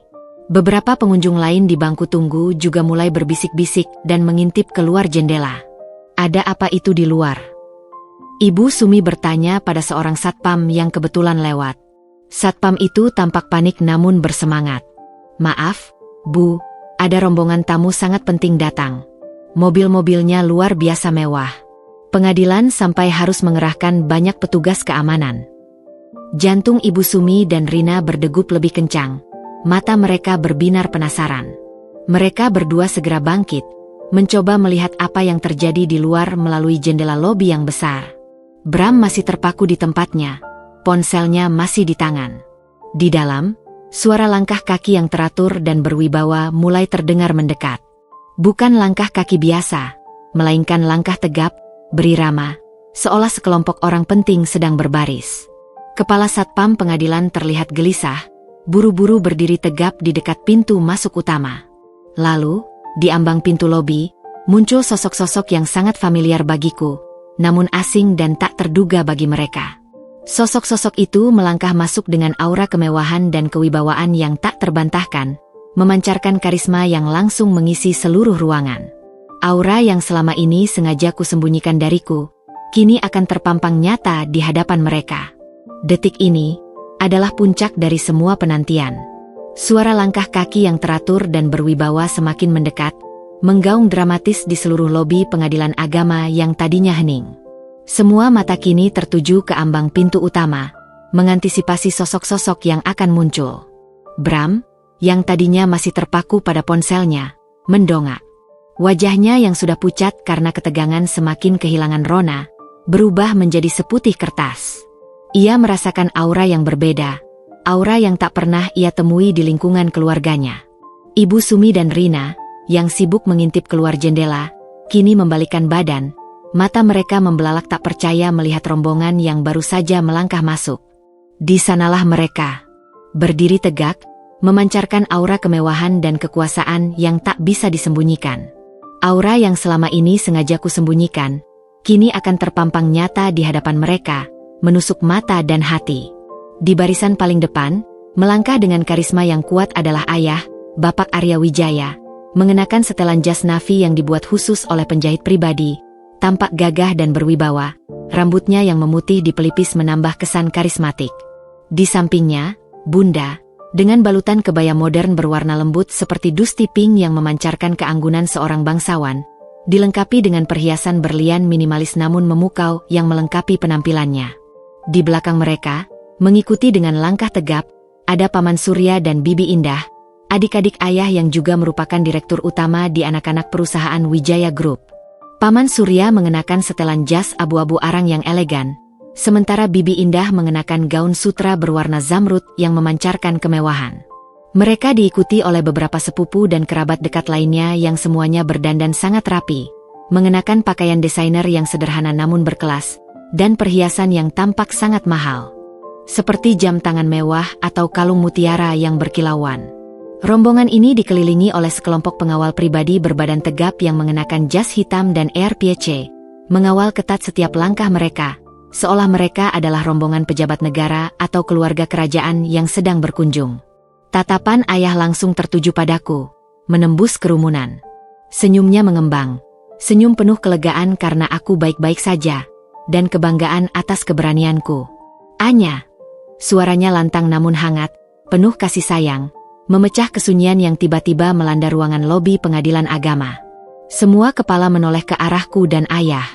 Aku bangkit dari dudukku, bibirku tersenyum.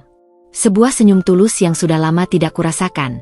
Senyum yang merefleksikan kebahagiaan dan kebebasan yang sebentar lagi kugenggam. "Ayah, Bunda." Aku melangkah cepat menghampiri mereka, merasakan pelukan hangat yang begitu kurindukan selama ini. Pelukan ayah terasa begitu menenangkan. Ia mengelus puncak kepalaku. "Maaf, Nak, ayah dan Bunda baru bisa datang sekarang," bisiknya, suaranya sedikit serak karena haru. Lalu, ia menatap mataku dalam-dalam. "Jangan khawatir, kami akan memastikan kamu mendapatkan semua yang seharusnya kamu dapatkan, dan yang pantas kamu dapatkan. Ini adalah awal yang baru untukmu." Pandangan ayah kemudian beralih, dan tatapannya yang tadinya hangat penuh kasih sayang kini berubah dingin, menusuk tajam langsung ke arah Bram dan keluarganya. Bram, Ibu Sumi, dan Rina, yang sejak tadi hanya bisa melongo, kini berdiri mematung di tempat mereka, seolah akar menancap di lantai marmer, tak bisa bergerak. Wajah Bram sudah pucat pasi, matanya membelalak tak percaya. Ia jelas mengenali ayahku, bukan sebagai Bapak Arya Wijaya, melainkan sebagai sosok yang sering muncul di berita bisnis sebagai salah satu orang terkaya dan paling berpengaruh di Indonesia, bahkan di Asia. Tapi ia tak pernah sekalipun membayangkan atau menduga bahwa ayahku adalah ayah dari Anya, istrinya yang selalu ia anggap sederhana dan tak punya apa-apa.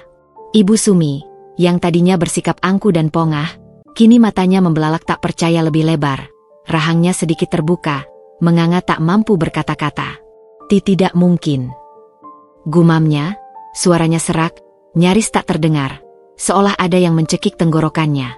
Ia melihat deretan mobil mewah di luar yang baru saja lewat ponsel Bram, melihat pasukan pengawal yang berjejer gagah, melihat kemewahan pakaian dan perhiasan keluarga kami, dan akhirnya menyadari kengerian serta kenyataan pahit yang akan datang menghantamnya. Rina bahkan sampai menjatuhkan tas tangan branded tiruan yang sedari tadi ia genggam erat. Isinya berhamburan di lantai tanpa ia sadari. Fokusnya sepenuhnya tertuju pada rombongan keluarga yang berdiri tegak dan megah itu. Ayah melangkah satu langkah ke depan, mendekat ke arah mereka, ekspresinya tegas tanpa kompromi. Aura dominannya mengisi seluruh ruangan lobi, membuat semua orang yang ada di sana merasa kecil. Jadi, suaranya berat, dingin, dan penuh wibawa. Setiap kata menusuk tajam. Ini orang-orang yang selama ini merendahkan putri saya? Putri saya yang kalian sebut, tidak punya apa-apa, tidak jelas asal-usulnya. Menantu yang cuma numpang hidup? Ia melirik Bram yang hanya bisa menunduk, gemetar ketakutan, bibirnya bergetar tak mampu berkata-kata. Kalian berani sekali, beraninya memperlakukannya seperti pembantu, menginjak-injak harga dirinya, hanya karena kalian pikir dia tidak punya apa-apa. Ayah berhenti sejenak, memberikan jeda dramatis yang membuat semua orang yang menyaksikan, mulai dari petugas pengadilan yang kaget, pengunjung lain yang penasaran, hingga para wartawan dadakan yang entah dari mana sudah mulai bergerombol di luar lobi dengan kamera siap membidik, menahan napas dalam keheningan yang mencekam. Dia adalah Anindira Wijaya, putri tunggal saya, dan pewaris tunggal dari Wijaya Group. Ayah melanjutkan, setiap kata diucapkan dengan penekanan yang jelas, menggema di seluruh lobi seolah pengumuman resmi. Salah satu perusahaan properti terbesar di Asia, konglomerat yang asetnya jauh melebihi seluruh impian kalian. Yang kalian bicarakan dan ingin Bram jodohkan dengan anaknya tadi pagi itu, kan? Dan kalian, dengan sombongnya, memperlakukannya seperti ini, merendahkannya di depan umum. Seketika, suasana menjadi hening, lebih mencekam dari sebelumnya. Bram mengangkat kepalanya perlahan, menatapku, matanya kini dipenuhi penyesalan yang mendalam, ketidakpercayaan, dan ketakutan yang luar biasa. Ia melihat sosok Anindira Wijaya yang benar-benar berbeda dari Anya yang ia kenal. Anya yang kini berdiri tegak di samping ayahnya, memancarkan aura kepercayaan diri, kekuatan, dan martabat yang tak terbantahkan. Ia seolah melihat seorang ratu yang selama ini menyamar sebagai rakyat jelata. Ibu Sumi? Tubuhnya langsung lemas, seolah semua tulangnya runtuh. Wajahnya yang tadinya merah padam karena kemarahan kini memutih seperti kapas, seperti tak ada darah yang mengalir. Matanya mulai berputar-putar, pandangannya kosong. Sebuah getaran kuat melanda tubuhnya. Sebelum ada yang bisa menolongnya, ia ambruk begitu saja di lantai marmer yang dingin, pingsan tak sadarkan diri, kejang sesaat di tanah. Rina berteriak histeris, "Ibu! Ibu!" Sambil berlutut dengan panik, mencoba menyadarkan ibunya dengan menepuk-nepuk pipinya. Air mata mulai mengalir di wajahnya, bukan karena sedih, melainkan karena syok dan ketakutan yang teramat sangat. Aku menatap pemandangan itu. Tidak ada kepuasan yang brutal, tidak ada dendam yang membara, hanya rasa lega yang mendalam dan sebuah ketenangan yang dingin. Ini adalah hadiah perpisahanku untuk mereka. Mereka mengira aku akan hancur dan terpuruk. Tapi, justru di hari perceraianku inilah, aku menunjukkan siapa diriku yang sebenarnya. Kekayaan yang selama ini mereka idam-idamkan, status sosial yang mereka puja-puja dan coba raih, kini terpampang nyata di depan mata mereka. Dan itu semua adalah milikku, bukan mereka. Dan untuk Bram, aku hanya berharap ia belajar satu hal. Jangan pernah menilai seseorang dari sampulnya saja, jangan pernah meremehkan orang lain. Karena, terkadang, berlian itu tersembunyi di tempat yang paling tak terduga. menunggu waktu yang tepat untuk bersinar paling terang. Suara teriakan Rina yang histeris memecah keheningan yang menyesakkan di lobi pengadilan, merobek atmosfer ketegangan yang pekat. Ibu, ibu, bangun, Bu. Ia menepuk-nepuk pipi Ibu Sumi yang terkapar tak berdaya di lantai marmer. Wajahnya panik luar biasa dan air mata mulai membanjiri pipinya, membasahi make up tebalnya. Panik, bukan hanya karena khawatir akan kondisi ibunya semata, tapi lebih karena ketakutan yang luar biasa. Sebuah teror dingin yang menjalar ke seluruh tubuhnya atas kenyataan pahit yang baru saja terungkap di depan mata kepalanya sendiri. Petugas keamanan pengadilan, yang tadinya hanya berdiri mematung karena syok, kebingungan menyaksikan adegan dramatis itu, kini sigap mendekat untuk memberikan pertolongan pertama pada Ibu Sumi. Beberapa pengunjung lain yang tadinya hanya berbisik-bisik kini mulai bergerak maju, berkerumun lebih dekat, bisikan-bisikan takjub dan terkejut bercampur aduk memenuhi seluruh ruangan lobi. Itu keluarga Wijaya, kan?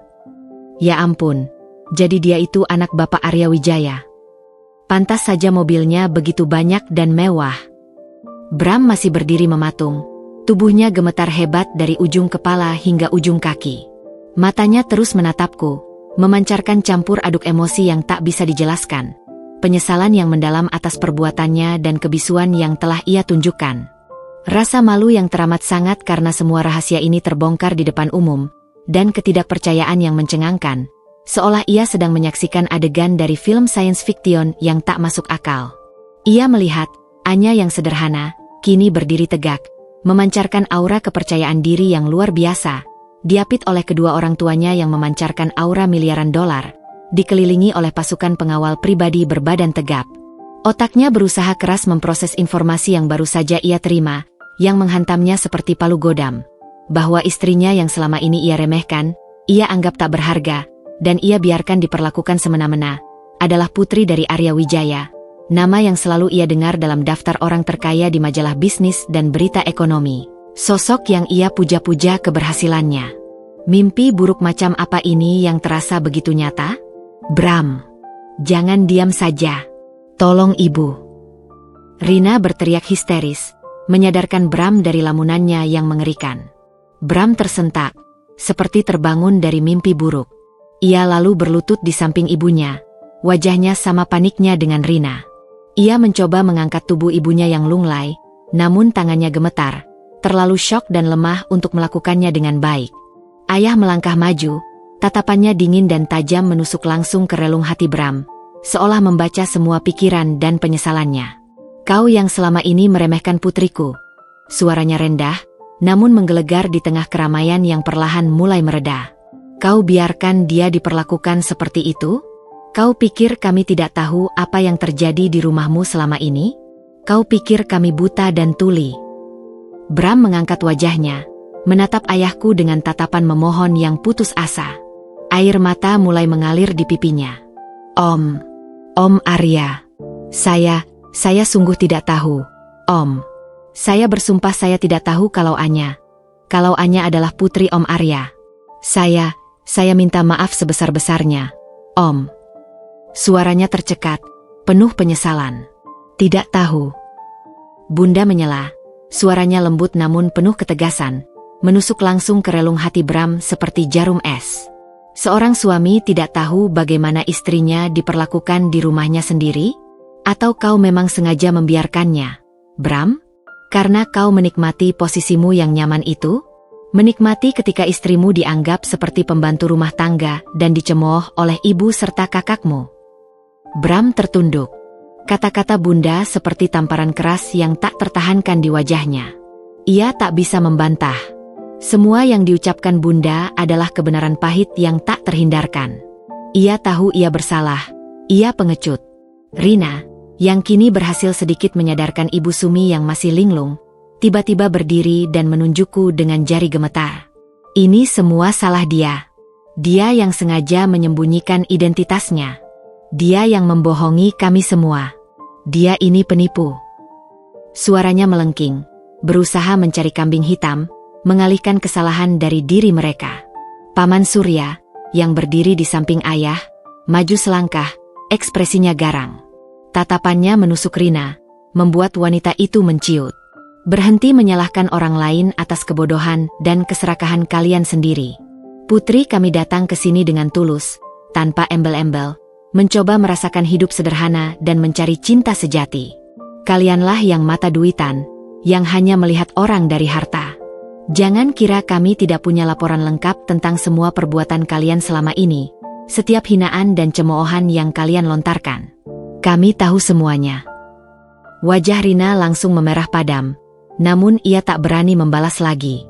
Ia tahu ia telah berhadapan dengan orang-orang yang tidak bisa ia lawan, yang kekuasaannya jauh melebihi apa yang bisa ia bayangkan. Ibu Sumi, yang mulai sadar sepenuhnya, menggerakkan matanya yang masih kosong, menatap sekeliling. Begitu pandangannya tertuju pada barisan mobil mewah yang kini terlihat jelas dari pintu kaca lobi. Mobil-mobil yang tadi sempat ia kagumi di ponsel Bram, ia kembali gemetar hebat. Rasa syok yang kedua kalinya menghantamnya, kini lebih dalam karena kesadaran penuh akan konsekuensi yang akan mereka hadapi. Ia mulai terisak, bukan tangisan amarah yang biasa ia tunjukkan, melainkan tangisan penyesalan yang mendalam dan kehancuran total. Aku menatap mereka semua. Tidak ada rasa dendam yang meluap-luap dalam diriku, tidak ada kepuasan brutal yang kurasakan. Hanya rasa lega yang luar biasa, seolah beban bertonton yang selama ini ku gendong telah terangkat. Topeng yang selama ini ku kenakan, identitas, Anya yang biasa, yang telah membelengguku, akhirnya terlepas. Mereka sudah melihat kebenaran. Mereka sudah tahu siapa aku yang sesungguhnya. Dan reaksi mereka, kepanikan, penyesalan, dan kehancuran itu, adalah bukti bahwa pelajaran ini telah diterima dengan baik, meskipun melalui cara yang sangat menyakitkan. Para pengawal ayah segera mengambil alih situasi. Ibu Sumi diangkat dan didudukkan di kursi terdekat. Seorang petugas medis pengadilan dipanggil untuk memastikan kondisinya. Bram dan Rina tampak bingung, tak tahu harus berbuat apa, seolah semua rencana dan kesombongan mereka telah hancur berkeping-keping. Keluarga Wijaya berdiri tegak, membiarkan tontonan itu terjadi, seolah mereka adalah hakim yang tak terbantahkan, menyaksikan konsekuensi dari sebuah kesombongan. Kami datang bukan untuk membuat keributan yang tidak perlu, tapi untuk memastikan hak putri kami terpenuhi sesuai hukum yang berlaku, kata ayah dengan suara lantang yang didengar semua orang di lobi. Dan juga, untuk memastikan bahwa tidak ada lagi yang bisa meremehkan putri saya, Anindira. Kalian sudah melihatnya. Sekarang, mari kita selesaikan masalah ini di dalam ruang sidang.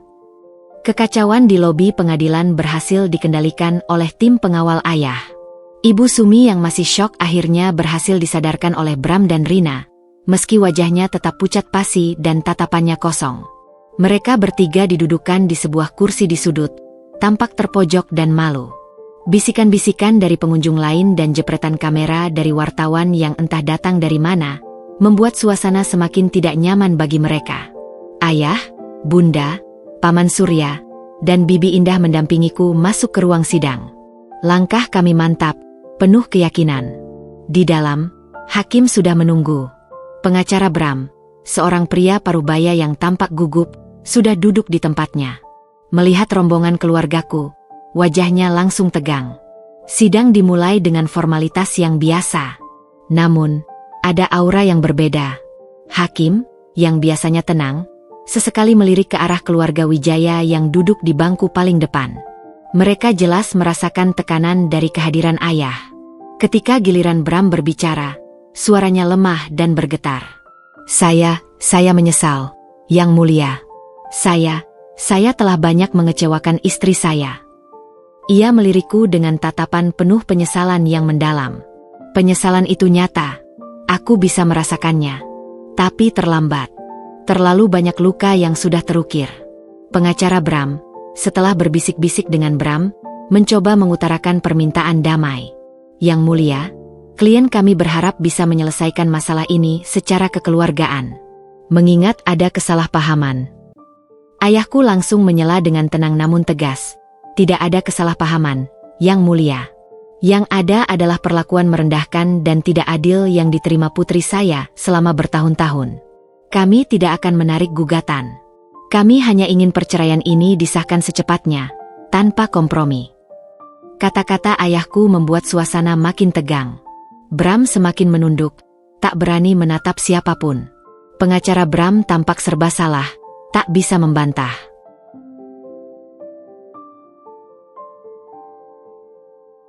Hakim akhirnya menghela napas. Dengan segala bukti dan kesaksian yang sudah diajukan sebelumnya, dan kini dengan kehadiran serta pernyataan langsung dari ayahku, keputusan itu menjadi sangat jelas. Berdasarkan bukti-bukti yang ada, dan telah dicapainya kesepakatan dari kedua belah pihak untuk berpisah, kata hakim dengan suara tegas, maka Pengadilan Agama Jakarta Pusat memutuskan untuk mengabulkan gugatan cerai yang diajukan oleh Saudari Anindira Wijaya terhadap Saudara Bramantio Wicaksono. Ketukan palu hakim terdengar nyaring, mengakhiri sebuah babak panjang dalam hidupku. Aku resmi bercerai. Setelah sidang selesai, kami keluar dari ruangan. Ibu Sumi dan Rina sudah menunggu di lobi, tampak jauh lebih lesu. Wajah Ibu Sumi masih pucat, sementara Rina terus mengusap air matanya yang kering. Mereka mencoba mendekat. Anya, Bram. Ibu Sumi mencoba bicara, suaranya parau. Maafkan ibu. Ibu tidak tahu. Ayah melangkah di depanku, menghalangi mereka. Sudah cukup. Semua sudah selesai. Bram memberanikan diri maju satu langkah. Anya, aku mohon, bisakah kita bicara sebentar? Wajahnya memelas. Aku menatapnya. Ada sedikit rasa kasihan, namun jauh lebih besar rasa lelah dan kekecewaan. Tidak ada lagi yang perlu dibicarakan. Bram, jawabku tenang. Semua sudah jelas. Semoga kamu bisa belajar dari semua ini. Aku menoleh ke arah Ibu Sumi dan Rina. Dan kalian, semoga kalian bisa mengubah cara pandang kalian terhadap orang lain. Harta bukanlah segalanya. Tanpa menunggu balasan, ayah menggandeng tanganku. Bunda merangkul pinggangku. Kami berjalan keluar dari gedung Pengadilan Agama, diiringi tatapan semua orang. Di luar, deretan mobil mewah itu masih terparkir rapi, memancarkan aura kemewahan yang kontras dengan suasana kelabu keluarga Bram yang kini tertinggal di dalam. Mobil-mobil itu seolah menjadi gerbang menuju kebebasanku yang sesungguhnya. Setelah palu hakim diketuk, dan Bram beserta keluarganya tersadar dari syok yang melumpuhkan, pandangan mereka terhadapku berubah drastis. Kini, sorot mata mereka bukan lagi berisi cibiran atau kesombongan, melainkan campuran antara penyesalan, rasa malu yang teramat sangat, dan sedikit kekaguman yang tak bisa disembunyikan. Namun, di dalam diriku, tidak ada lagi riak-riak kemarahan yang dulu membara. Hanya ada ketenangan, kelegaan, dan sebuah rasa damai yang baru kutemukan. Bram, yang tadinya gagap dan pucat, berusaha mendekatiku lagi setelah kami keluar dari ruang sidang. Anya, aku benar-benar minta maaf. Aku tidak tahu. Jika aku tahu. Suaranya tercekat, ia tak mampu melanjutkan kalimatnya. Ada air mata yang menggenang di pelupuk matanya, menunjukkan penyesalan yang tulus, meski terlambat. Aku menatapnya dengan tenang. Tidak ada emosi berlebih di wajahku. Bram, tidak ada gunanya membahas, jika saja, sekarang, kita berdua tahu, bukan hanya tentang hartaku. Ini tentang cara kalian memperlakukanku. Tentang kamu yang membiarkan semua itu terjadi. Aku menarik napas. Penyesalanmu memang terlihat, dan aku menghargainya. Tapi luka itu sudah terlalu dalam, Bram. Hubungan kita sudah tidak bisa diperbaiki lagi. Di samping Bram, Ibu Sumi yang masih terlihat sangat shock mencoba untuk berbicara. Anya, nak, Ibu minta maaf. Ibu khilaf. Ibu tidak tahu kamu dari keluarga seperti ini. Maafkan segala perkataan Ibu selama ini. Suaranya yang dulu lantang kini terdengar parau dan penuh kerendahan. Rina ikut menunduk, matanya tak berani menatapku langsung. Aku menatap Ibu Sumi dan Rina. Sebuah senyum tipis terukir di bibirku, namun bukan senyum kemenangan. Saya sudah memaafkan, Bu. Bukan untuk kalian, tapi untuk diri saya sendiri. Saya hanya berharap, pelajaran ini bisa membuka mata kalian. Bahwa menghargai orang lain itu jauh lebih penting daripada melihat dari status atau kekayaannya. Karena status dan kekayaan bisa datang dan pergi, tapi martabat dan harga diri seseorang itu abadi. Ayah, yang berdiri di sampingku, menepuk bahuku perlahan. Anya sudah tidak punya urusan lagi dengan kalian, katanya, suaranya tegas namun tidak arogan. Perjanjian perceraian akan diurus sesuai hukum yang berlaku, dan kami akan memastikan semuanya berjalan lancar. Tidak ada tuntutan lain dari pihak kami, selain hak cerai dan kehormatan putri kami. Keluarga Bram tak punya pilihan selain menerima. Mereka tahu mereka berada di posisi yang sangat lemah. Setelah percakapan singkat itu, ayah menggandeng tanganku. Bunda merangkul pinggangku. Kami berjalan keluar dari gedung pengadilan agama, meninggalkan Bram, Ibu Sumi, dan Rina yang berdiri terpaku, terpuruk dalam kehancuran dan penyesalan mereka sendiri. Langkahku terasa ringan. Tidak ada beban lagi di pundakku. Aku tidak merasa bahagia karena melihat mereka menderita, tapi aku bahagia karena aku telah mengambil kembali kendali atas hidupku. Aku telah menunjukkan bahwa kesederhanaan bukanlah kelemahan, dan kekayaan sejati terletak pada martabat dan integritas diri. Di luar, deretan mobil mewah itu masih terparkir rapi, memantulkan sinar matahari pagi. Mereka bukan hanya simbol kekayaan, tapi juga simbol dukungan tak terbatas dari keluargaku.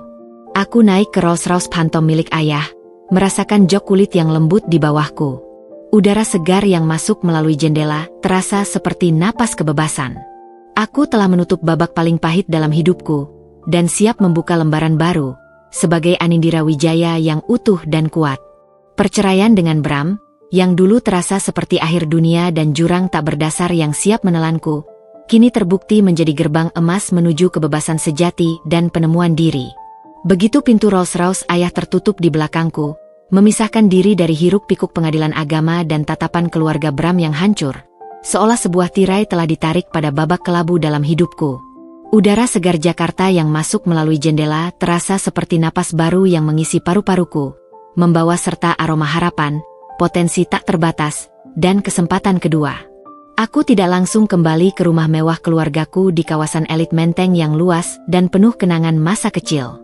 Ayah dan bunda, dengan kebijaksanaan mereka yang mendalam, memahami kebutuhanku untuk menenangkan diri dan memproses semua yang terjadi secara mental dan emosional. Selama beberapa minggu setelah perceraian, aku mengasingkan diri di salah satu villa pribadi keluarga di puncak. Di sana, dikelilingi hijaunya pegunungan yang menenangkan, suara gemericik air sungai yang jernih, dan jauh dari hiruk-pikuk kota serta sorotan media yang mulai mengendus berita perceraianku yang tidak biasa, aku punya waktu dan ruang untuk merefleksikan segalanya. Aku menghabiskan hari-hariku dengan membaca buku-buku filosofi dan strategi bisnis, berolahraga yoga dan mendaki bukit-bukit kecil, dan menghabiskan waktu berkualitas dengan ayah dan bunda yang menyempatkan diri datang menjenguk setiap akhir pekan. Mereka tidak pernah menuntut penjelasan lebih lanjut atau mencampuri perasaanku, hanya menawarkan dukungan tanpa syarat dan cinta yang tak pernah padam. Dalam keheningan villa, di bawah langit malam yang bertabur bintang, aku mulai menyusun kembali kepingan diriku yang sempat tercerai-berai. Aku menyadari betapa berharganya setiap pelajaran yang kudapatkan selama penyamaran itu. Aku telah merasakan bagaimana rasanya diremehkan hingga ke tulang sumsum, bagaimana rasanya hidup pas-pasan, dan betapa berharganya setiap rupiah yang didapat dengan keringat sendiri. Pengalaman itu, meski pahit dan menyakitkan, telah membentukku menjadi pribadi yang jauh lebih kuat, lebih bijaksana, lebih rendah hati,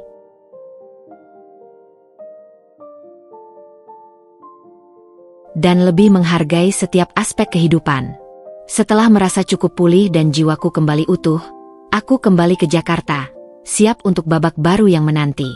Aku memutuskan untuk secara resmi bergabung dengan Wijaya Group, bukan sebagai pewaris manja yang hanya numpang nama, melainkan sebagai profesional muda yang ingin membuktikan diri. Ayah, dengan kebijaksanaannya, menugaskanku di Departemen Pengembangan Bisnis, sebuah posisi yang menantang dan membutuhkan kreativitas tinggi serta pemahaman pasar yang mendalam. Ia ingin aku merasakan langsung dinamika bisnis dari lini depan. Meskipun aku adalah putri tunggal pemilik perusahaan, ayah tidak memberiku perlakuan istimewa sedikitpun. Ia ingin aku belajar dari bawah, memahami setiap seluk-beluk bisnis dari akar hingga pucuk. Aku bekerja keras, datang paling pagi sebelum jam kantor dan sering pulang paling akhir, bahkan melebihi jam kerja karyawan lain. Aku mengikuti setiap rapat, mempelajari setiap laporan keuangan dan riset pasar, dan menyerap semua informasi seperti spons kering yang haus air. Pengalaman pahit di pernikahan Bram justru memberiku perspektif unik dalam bernegosiasi dan berinteraksi dengan berbagai tipe orang, mengajariku membaca karakter dan motif tersembunyi di balik senyuman. Aku menjadi lebih peka terhadap niat orang lain, sebuah keahlian tak ternilai di dunia korporat. Dalam beberapa bulan, aku berhasil menunjukkan kemampuanku yang sesungguhnya. Ide-ide inovatifku dalam strategi pemasaran properti baru yang menargetkan segmen milenial, dan kemampuan negosiasiku yang tajam dalam mengakuisisi lahan strategis, berhasil menarik perhatian para direktur senior dan membuat mereka terpukau. Aku tidak lagi hanya putri Bapak Arya, atau mantan istri Bram yang misterius, tetapi kini dikenal sebagai Anindira Wijaya, seorang eksekutif muda yang kompeten, visioner, dan memiliki potensi luar biasa untuk membawa Wijaya Group ke tingkat selanjutnya. Tentu saja, kabar perceraianku dan identitasku yang terungkap menjadi headline panas di berbagai media gosip dan bisnis. Ada yang memuji keberanianku dan menyebutku sebagai inspirasi wanita modern. Ada pula yang mencibir dan menyebutku sengaja melakukan drama untuk sensasi. Namun, aku tak lagi peduli dengan opini publik yang tak berdasar. Aku telah belajar bahwa kebahagiaan sejati tidak datang dari pengakuan atau pujian orang lain, melainkan dari kedamaian batin, integritas diri, dan kemampuan untuk menjadi diriku sendiri seutuhnya, tanpa topeng. Kehidupan sosialku juga berubah secara drastis. Teman-teman lamaku yang sempat menjauh karena aku menghilang, dengan penyamaranku kini kembali mendekat. Kali ini dengan rasa hormat dan kekaguman yang tulus, bukan karena pamrih. Aku juga bertemu dengan banyak rekan bisnis baru yang cerdas, berintegritas, dan memiliki visi yang sama denganku. Aku memilih lingkungan pergaulan yang positif, yang bisa mendukung pertumbuhan pribadi dan profesionalisme, yang tidak hanya melihatku dari latar belakang keluargaku. Meski demikian, bayangan Bram dan keluarganya terkadang melintas dalam pikiranku. Aku mendengar kabar burung dari koneksi Pak Joko, bahwa mereka kini sangat kesulitan. Bram dipecat dari pekerjaannya setelah berita perceraian kami yang viral dan skandal perlakuan buruknya terungkap. Reputasinya hancur di mata klien dan kolega. Ibu Sumi jatuh sakit-sakitan karena syok dan stres berat, sering mengeluh tentang nasib buruk yang menimpanya. Rina juga kehilangan pekerjaannya karena perilakunya yang sering merendahkan orang lain terungkap di lingkup sosial mereka, dan ia kesulitan mencari pekerjaan lain. Mereka kehilangan segalanya, bukan karena aku mengambilnya, tetapi karena kesombongan, keserakahan, dan kehinaan yang mereka sendiri tanam telah berbuah kehancuran hidup mereka. Aku tidak bersukacita atas penderitaan mereka, namun ini adalah konsekuensi logis dari perbuatan mereka, sebuah pelajaran pahit yang harus mereka terima dan cerna sendiri. Aku kini menjalani hidup dengan kepala tegak, penuh keyakinan dan tujuan. Aku telah menemukan diriku yang sesungguhnya, bukan sebagai putri konglomerat yang manja, bukan pula sebagai istri yang diremehkan dan tertindas, tetapi sebagai wanita mandiri yang kuat, cerdas, berintegritas, dan siap menghadapi tantangan apapun yang datang di masa depan. Babak baru ini adalah tentang membangun masa depan yang cerah, tidak hanya untuk diriku sendiri, tetapi juga untuk Wijaya Group dan, semoga, untuk memberikan inspirasi bagi banyak wanita lain yang mungkin berada dalam posisi serupa. Kisah Anya, atau Anindira Wijaya, adalah sebuah tapestri rumit yang ditenun dari benang-benang penemuan diri, keberanian yang tak tergoyahkan, dan kebangkitan yang gemilang dari keterpurukan. Apa yang awalnya dimulai sebagai idealisme naif seorang putri konglomerat yang ingin mencari cinta sejati tanpa memandang status atau kekayaan, berujung pada pengalaman pahit yang menguji batas kesabaran, martabat, dan harga diri. Namun, ironisnya, justru dari pengalaman itulah, Anindira menemukan kekuatan luar biasa yang tak ia duga ada dalam dirinya, sebuah kekuatan yang akan membimbingnya ke masa depan. Perceraiannya dengan Bram bukanlah akhir dari segalanya, apalagi sebuah kegagalan yang memalukan. Sebaliknya, itu adalah sebuah gerbang emas menuju kebebasan sejati dan penemuan identitas dirinya yang paling autentik. Begitu pintu Rolls-Royce ayah tertutup di belakangnya, meninggalkan hiruk-pikuk pengadilan agama dan tatapan keluarga Bram yang hancur, seolah sebuah tirai telah ditarik pada babak kelabu dalam hidupnya. Udara segar Jakarta yang masuk melalui jendela mobil terasa seperti napas baru yang mengisi paru-parunya, membawa serta aroma harapan, potensi tak terbatas, dan kesempatan kedua untuk menulis ulang takdirnya sendiri.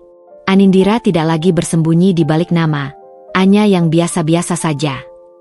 Ia kini berdiri tegak, memancarkan aura seorang pewaris konglomerat yang bukan hanya kaya raya, tetapi juga sangat kompeten, cerdas, dan penuh integritas.